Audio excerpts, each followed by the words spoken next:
In New Delhi, a pivotal meeting unfolds between U.S. trade negotiator Brendan Lynch and India's commerce chief Rajesh Agrawal. The atmosphere is charged with anticipation, as both sides know the world is watching. Every gesture, every word exchanged, carries the weight of years of complex history and unresolved disputes. This isn't the launch of a formal trade deal, but a crucial first step, testing if old disagreements can finally be bridged. The negotiators are cautious, aware that even small progress could set the tone for years to come. The stakes are high. The US and India, the world's largest democracies, have long talked partnership, but a real trade agreement remains out of reach. Both nations have much to gain, yet also much to lose if talks falter. Their economies are deeply intertwined, but differences over tariffs, technology, and market access have kept them apart.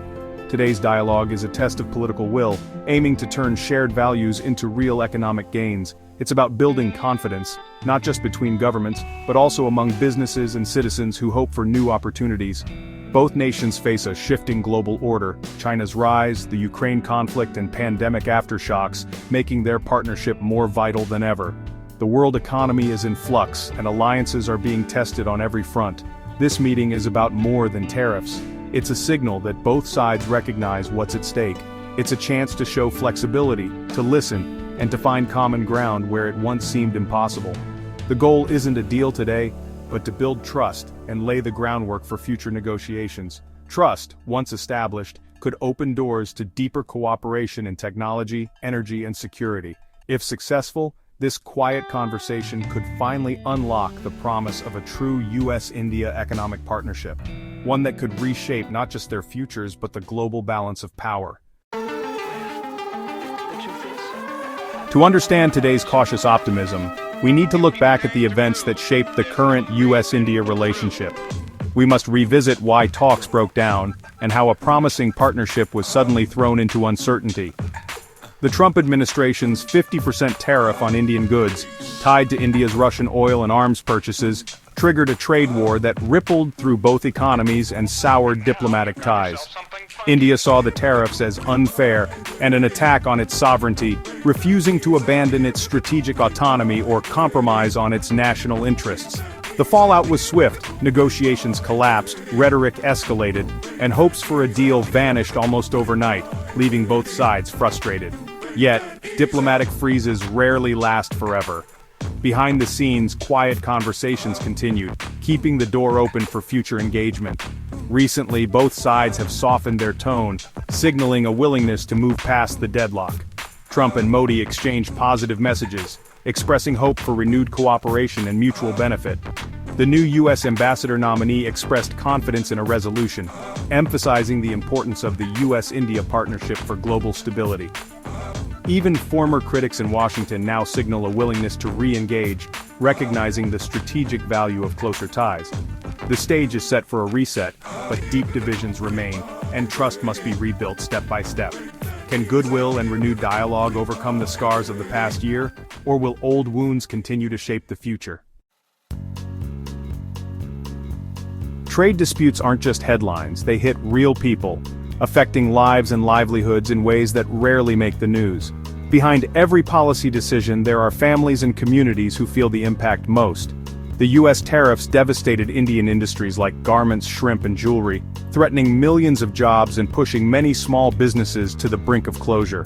For countless workers, the future suddenly became uncertain. A shirt from Tirupur or shrimp from Andhra Pradesh suddenly became too expensive for U.S. buyers, squeezing Indian producers and exporters. Orders dried up, and the ripple effects spread through entire supply chains. These economic shocks fuel political pressure in India, making concessions to the U.S. politically risky for leaders who must answer to workers and voters. For Americans, tariffs mean higher prices and disrupted supply chains. As familiar products become harder to find or more expensive, everyday goods, from clothing to seafood, get pricier, and businesses scramble for alternatives, sometimes passing costs on to consumers or cutting jobs.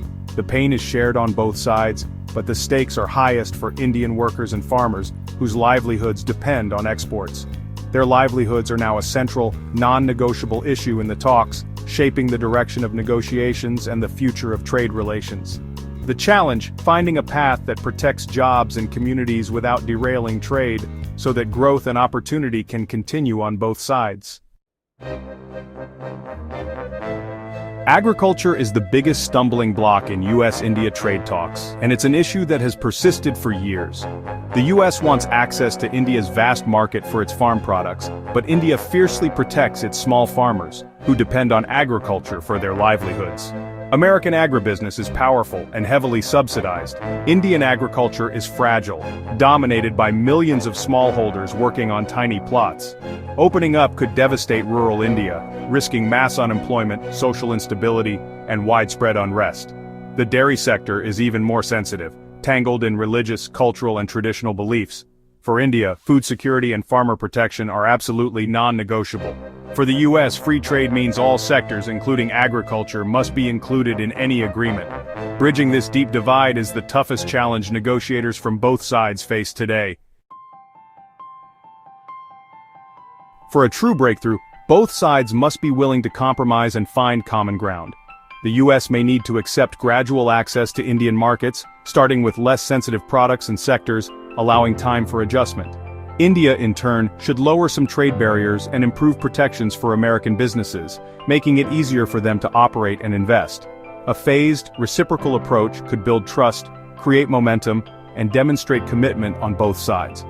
A deal would boost jobs, investment, and economic growth in both countries, benefiting workers, entrepreneurs, and consumers alike. More than just economics, a strong US-India trade pact would anchor democracy and stability in the Indo-Pacific region for years to come. The negotiators' task is to build not just a trade deal, but a bridge for a defining 21st century partnership between two great nations. The hope for a deal now rests on patience, pragmatism, and a shared vision for the future.